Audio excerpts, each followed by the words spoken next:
Welcome to Washington Policy on the Go, the podcast of Washington Policy Center. David Bose here, the Communications Director. With me also, Miranda Hawkins, the YP Young Professionals Coordinator, and Christopher Rufo, author of The Politics of Ruinous Compassion, How Seattle's Homelessness Policy Perpetuates the Crisis, and How We Can Fix It. This is a special edition of the podcast because it's part of our monthly Young Professionals feature. If you're under 40 and you don't belong to the YP program, you'd better be in high school, or you had best sign up on the website right now. College students have all kinds of major price inducements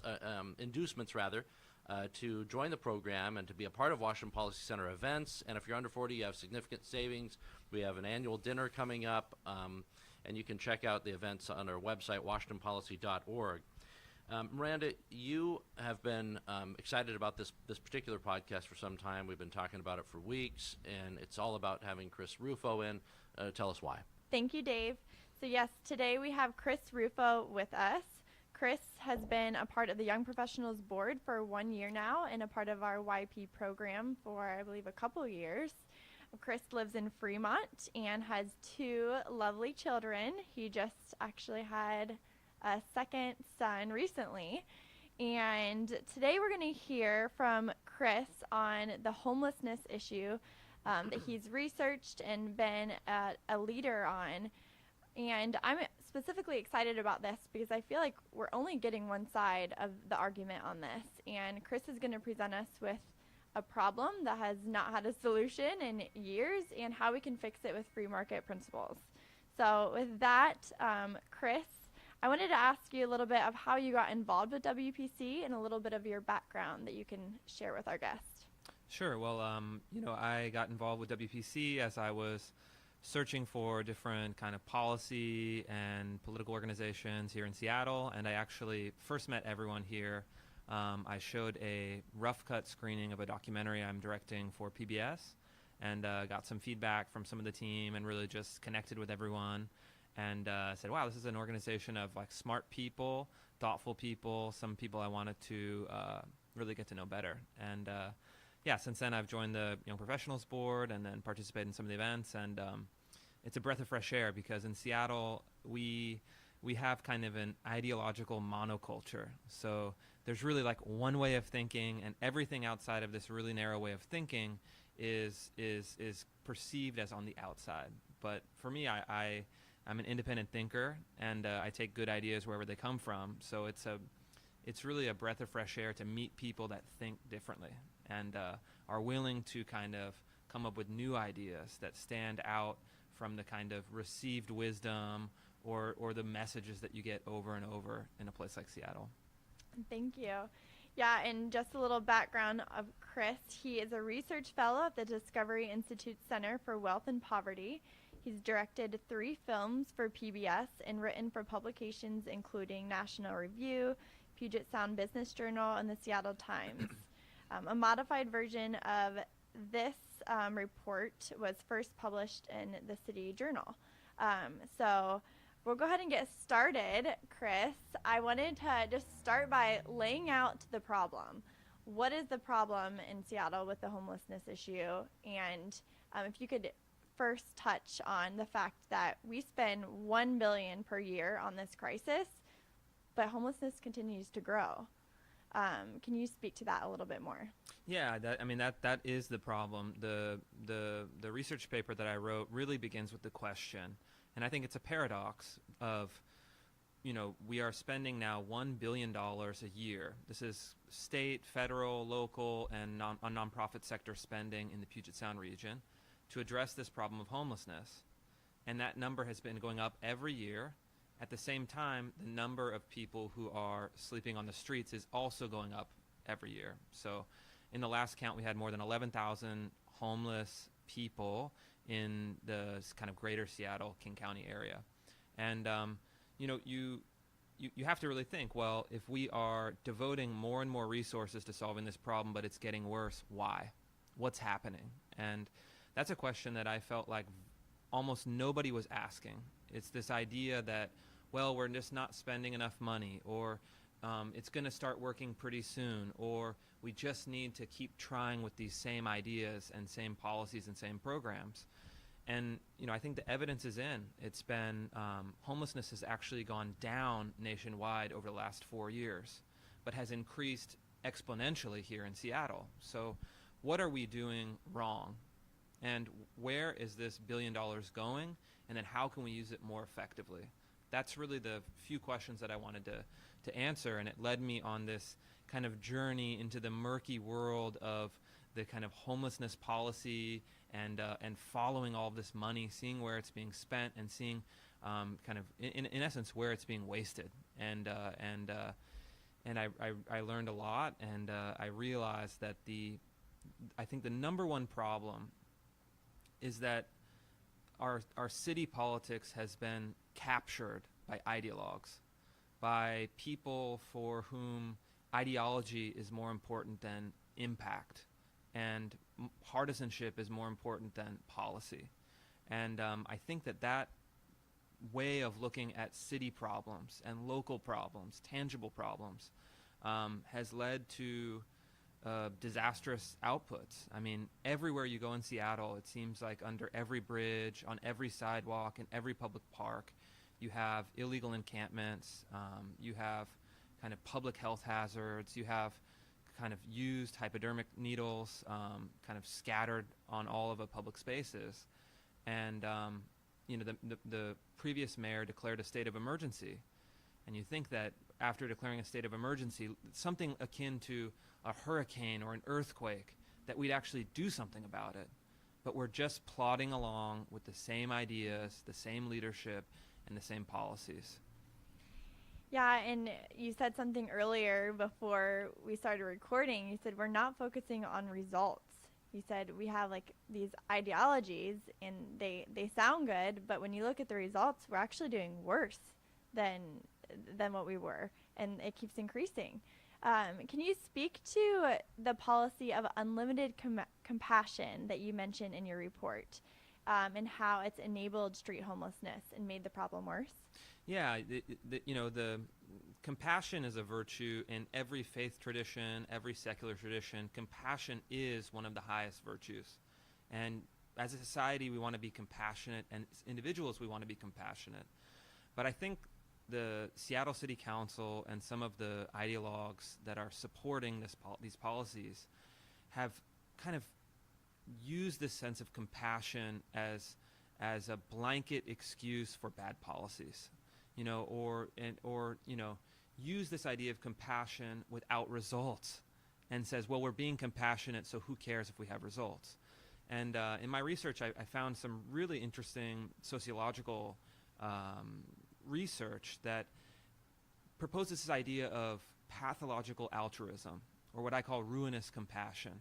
And it's when you are making policy that is more about your own feelings of being compassionate and good, and then ignoring the long-term unintended or negative consequences.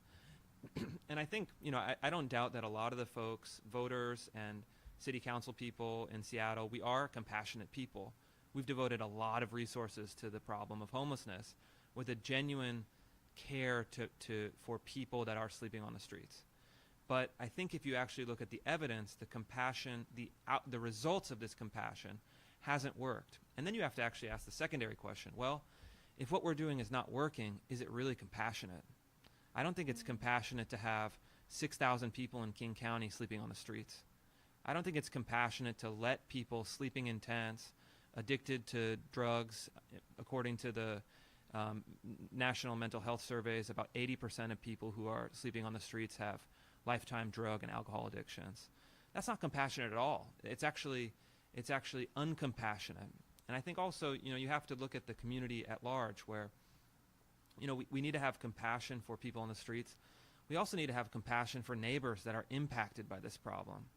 Just at my youngest son goes to a daycare in Fremont, and when they take the kids out to walk, less than 100 yards from the daycare, there's been homeless encampments.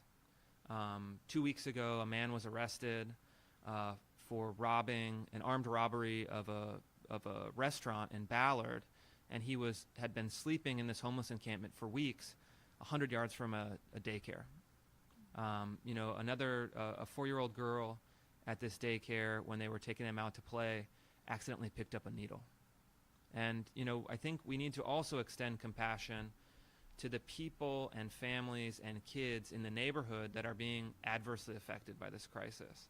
And I think it's easy to sloganeer, but what's really difficult is to actually have tangible results. And I think a real compassion is a compassion that's effective and would actually reduce the number of people on the streets, get people connected with families, get people in treatment, get people in shelters, and then putting back their lives so they can be what I think all of them have the potential to be, is that they can be productive, positive citizens that are connected with the community.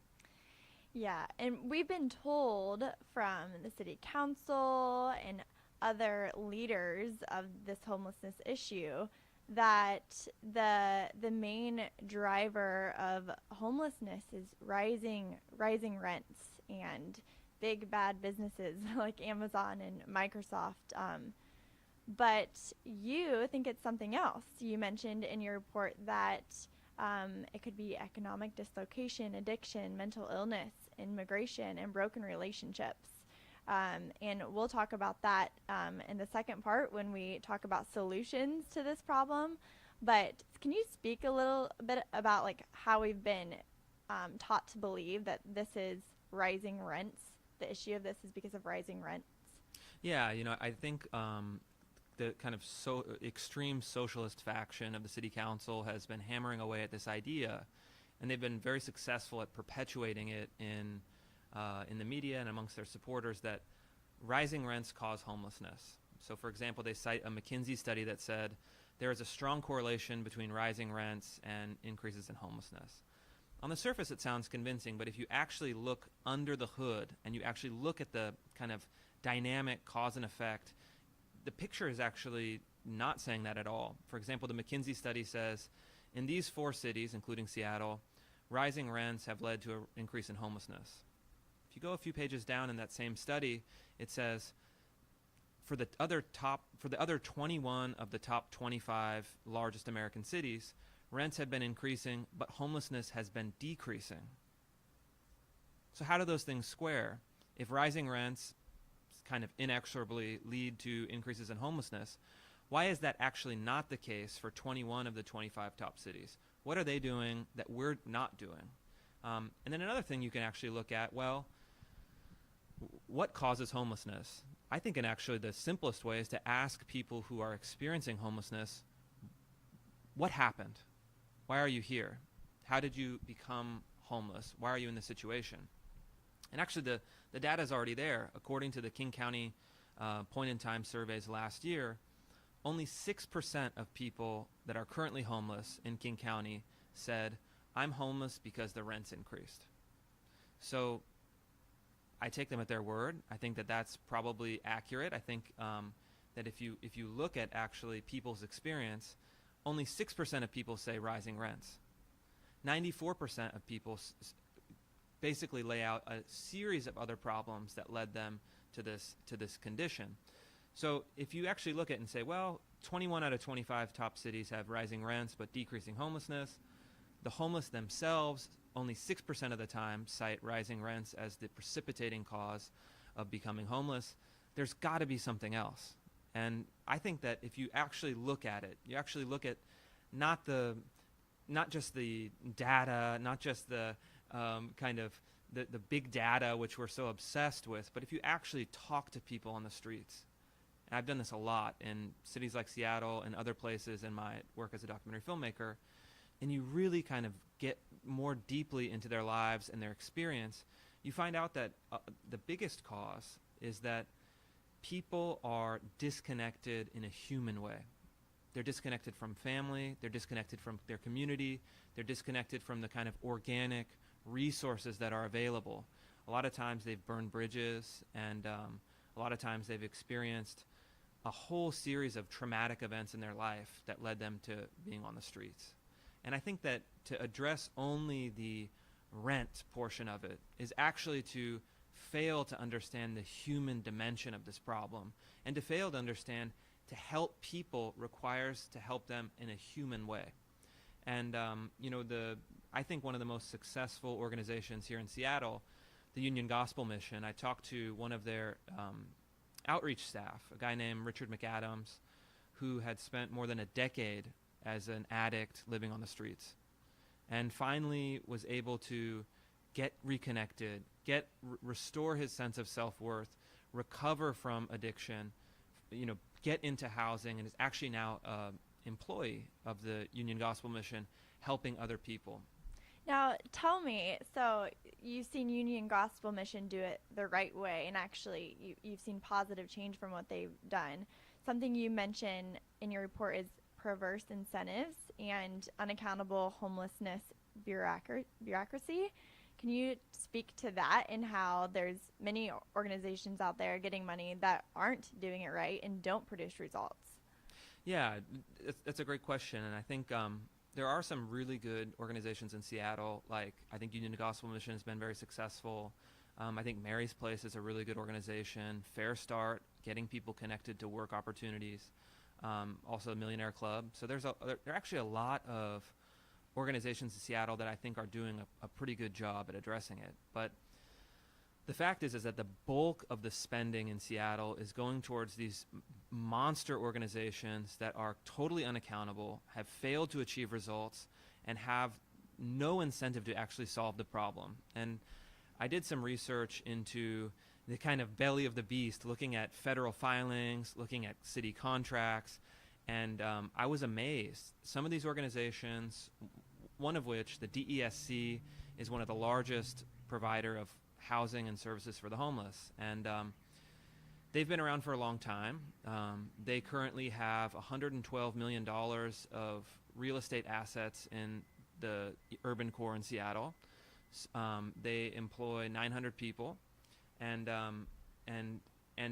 they have a track record of expanding constantly, but never meeting their targets. And I think the real problem is that they actually don't have an incentive to fix the problem. For them, they're essentially managing a portfolio of real estate, and their customers, their clients, are people that are trying to transition from homelessness. And I did a little historical research, and I actually tracked down one of the founders of this organization. She's 97 years old. She lives in Seattle, and she told me a very interesting story. She said, when we started DESC, it was about giving a people a place to stay, getting them back on their feet, getting them back to work, and getting them reintegrated in the community. And she says, now it's all about getting city contracts, getting federal contracts, getting Medicaid dollars, and constantly expanding. They've lost the human purpose, and now they've just become this bureaucratic nightmare. And she said, it's tragic to see what's happened to this organization that I founded, and I've actually taken them out of my will because I'm disgusted with what it's become. And I think that's really important, and I think that if you look at a wide range of these service providers, the homelessness business is a lucrative business. And some of these folks are making more than $200,000 a year in salaries that is directly subsidized by the public. And their salaries and compensation go up every year, no matter whether or not they achieve results. And I think, the DESC started a program. It was in the Seattle Times. It was their outreach center. It was the new model. It was going to be a great success, dealing with all these cases. And the Seattle Times did a story on them, and they had placed 0 people in permanent housing in their first year, despite a massive investment of city money. And I think the people in Seattle are starting to ask questions. Well, the city taxes, Seattle City Council proposed a tax increase every calendar month in 2017. So there's more money than ever. The mayor just proposed a $5.9 billion budget, a huge increase over the last 5 years. And people are starting to question, well, where is this money going? And in my research, I think I've shown pretty clearly that a lot of this money is going to maintain the kind of the tech level salaries of people that are theoretically in the human services business. And I think if people really saw where the money is going, what the results have been, they would be astonished. Chris, let's move on to the solutions to these problems. So you mentioned 4 very tangible solutions, and the first was let's immediately build emergency shelters with 2,500 beds and on-site addiction, mental health, and medical services. Can you explain this? Yeah, I think that's ultimately, you have to diagnose the problem, right? You can't cure anything unless you diagnose the problem first. But then the question is, what do you do? And what I did is I looked at all the other cities in the United States that have been dealing with the same crisis and seeing what did they do that was successful. Because I think in Seattle there's just been a refusal to admit that they've been wrong and a refusal to learn from their mistakes. So I looked at a wide range of cities and really looked, okay, what are other people doing that's been successful? How can we copy their models and adapt them to Seattle? So this kind of idea of these quick pop-up shelters, not the kind of permanent tent camping, not permanent shacks, but the city of San Diego did something really interesting in the last 2 years where they partnered with the private sector, which donated a little bit less than $5 million to construct a 900-bed shelter in a few months. Immediately, 900 beds. The Seattle City Council, in their kind of disastrous head tax proposal, they said we need to build affordable housing for all 10,000 people that are homeless in King County. And if you actually looked at the number, it would have taken them, with the head tax, which they reversed, it would have taken them 60 years to build 10,000 units. The people on the streets today don't have 60 years to wait. What San Diego did, totally different model, is they partnered with the private sector that donated a little bit less than $5 million. And within a matter of months, they built 900 shelter beds and got 700 people off the streets. And these were kind of these remarkable structures. They looked like the old airplane hangars from World War II. And they have kind of clean, safe, staffed, temporary emergency shelters. And if we want to treat this like an emergency, first thing is build emergency shelters. We have to give people a place to go. And you talk about, in order to do that, we have to empower our law enforcement, which we're currently not doing. We've taken the power away from them, and we've incentivized homeless people to continue in the lifestyle that they're leading. So tell us, how can we empower law enforcement to get them to safe, to these 900 beds if we were to build them, and to get them to a safe place where they can get the help that they need? Yeah, I mean, it's a great question. First, you need somewhere to go, and then you need to encourage people to accept services. And the data right now from the city is frankly abysmal. The city of Seattle employs about 10,000 people, and only 30 of them are going around trying to clean up homeless encampments and encourage people to accept treatment and services. So that if this is really a crisis, why are we devoting a fraction of a % of our city's staff resources to addressing the problem? And then 67% of people, according to the navigation team reports, refuse services of any kind.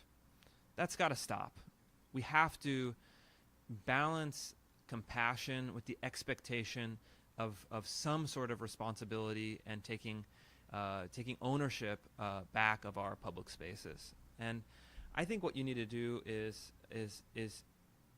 actually really simple. And another city, a very progressive city, San Francisco, has actually had some remarkable success over the last few years. They've been able to actually reduce their homeless encampments by half. Wow. Which is amazing. And what did they do? Well, they have navigation teams, their own version. They have staffed them up considerably more than Seattle. And then they maintain a high tempo of cleanups. So they're going essentially, in Seattle, our navigation teams will clean up a certain encampment area every 3 to 4 months. Even if they're near a daycare center or a school or children or posing a public health hazard, they're saying we'll get to it every 4 month. Which by then they're already rebuilt. They've already relocated and rebuilt. Back again.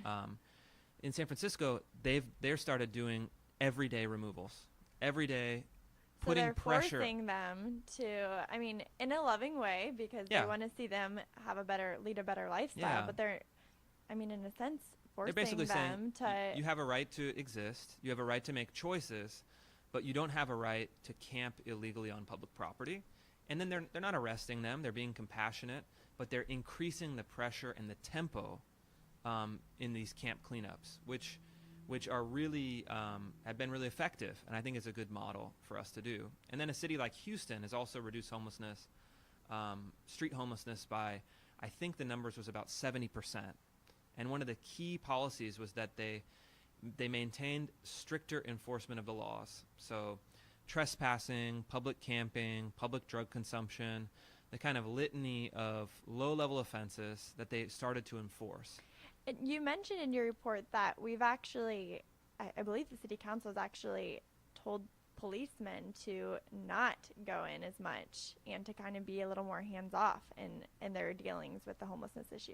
Yeah, well, they've essentially mired the navigation teams and the kind of beat police officers with these kind of Byzantine and arcane sets of rules and regulations and policies that I think have left a lot of folks in law enforcement really frustrated.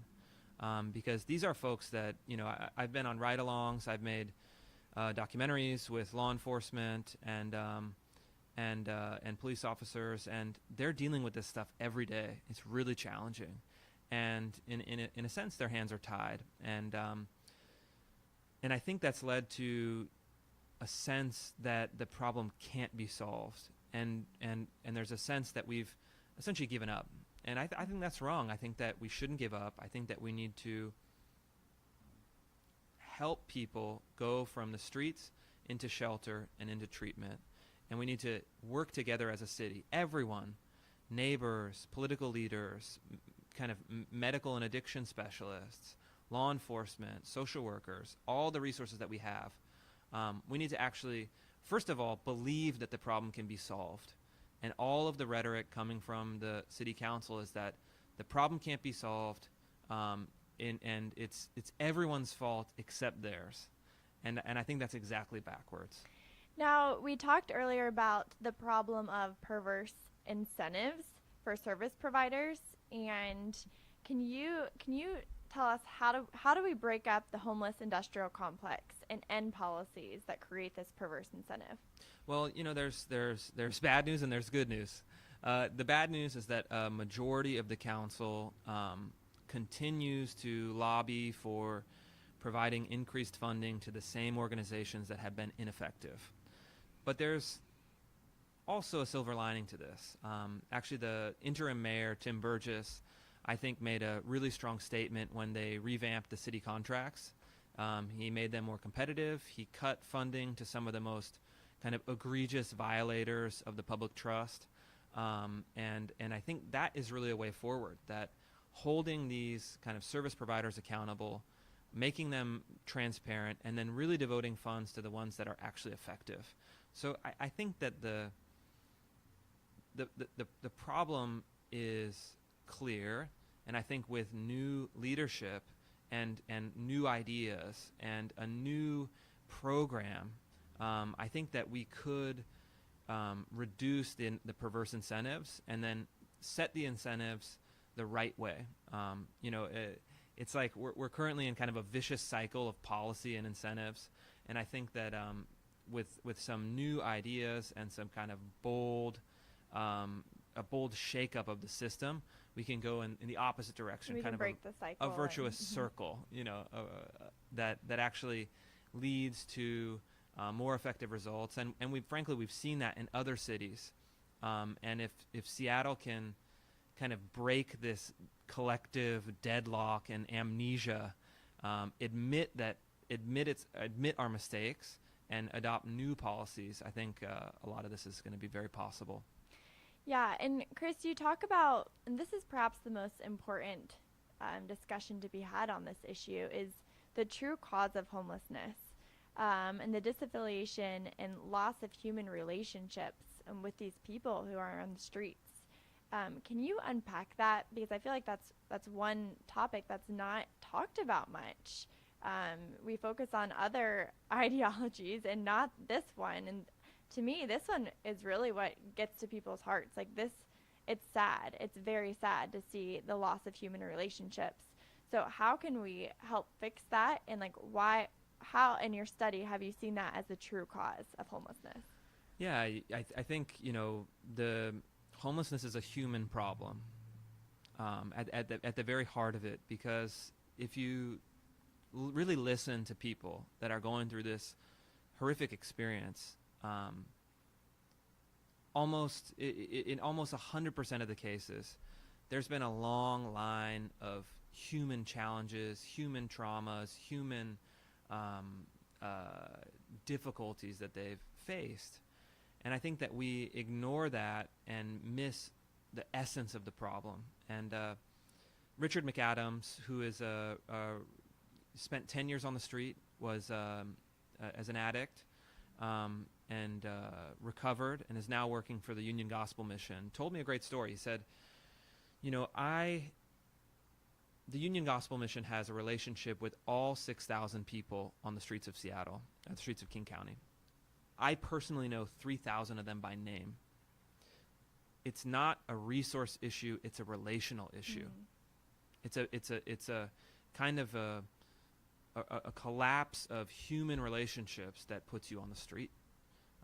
You've burned bridges, you can't go back to your family, you can't connect with the community, you're isolated, and then you end up at the very bottom of this long cascade of human problems on the streets.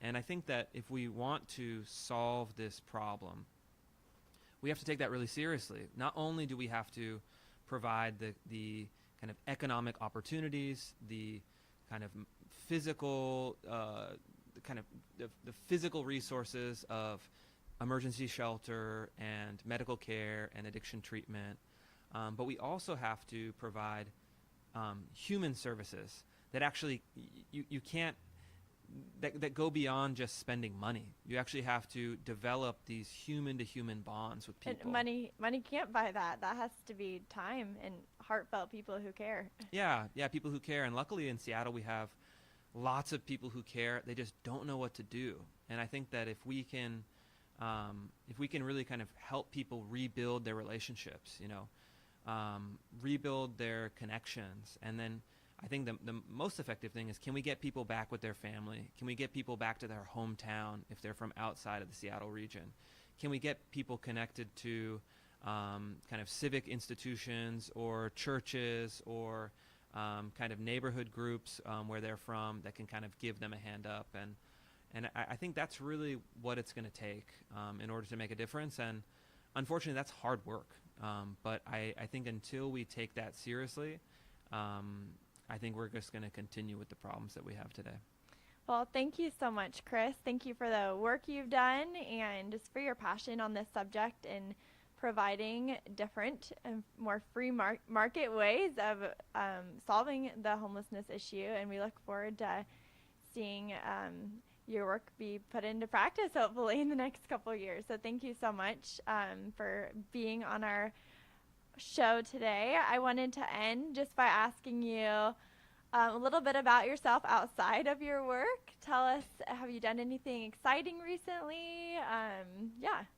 Yeah, actually very exciting. My wife and I recently had a new baby, a baby boy, and we decided to both of us took some time off for maternity and paternity leave, and we had a chance to go back to my hometown in central Italy for a month. So we risked the long 14-hour flight with a 4-month-old baby and an 8-year-old boy, our oldest son, and it was really great. The staying in kind of a small farm town of just 2,000 people and just connecting with my family and seeing, remembering kind of how different society is in Italy, and really just spending some nice relaxed time, taking the 2 to 3 hour Italian lunch, and all of the Is that your favorite part of Italy, the food? all of the luxuries that we don't get. The food and the naps. Yeah, kind of the American eat at your desk quickly in 5 minutes, which I do too much. But the question is, were your kids napping while you were trying to nap, or? Yeah, a little bit. It got a little crazy trying to corral everyone, but luckily we have a lot of families, so all the families really pitch in, and Okay, you had there's some just like a help. roving mob of children that run around all over town. So we kind of just let our oldest just run wild and run free, and then the baby was still so small he was just constantly sleeping. So we had a really good time. Well, awesome. If you could tell us your favorite part about Italy, or if you could tell our listeners if they went, the best thing to see, what would it be? Ooh, the best place to go in Italy? Well, I would say everyone knows Rome and Florence and Venice, but I would recommend, we spent a week down in Puglia, which is the heel of the boot of Italy. And it's kind of a road untraveled. Not too many American tourists go, but it's gorgeous. It's beautiful. There's great arts, culture. These beautiful old cities come from the Middle Ages, and then there's just miles and miles of beautiful coastline and these kind of wild beaches that you can go to and swim and hang out and eat, and it's a lot of fun.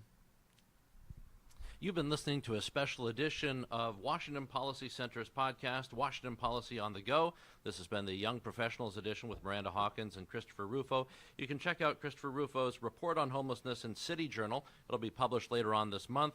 There's also an event that Washington Policy Center is sponsoring along with Discovery Institute, at which Chris will present his findings.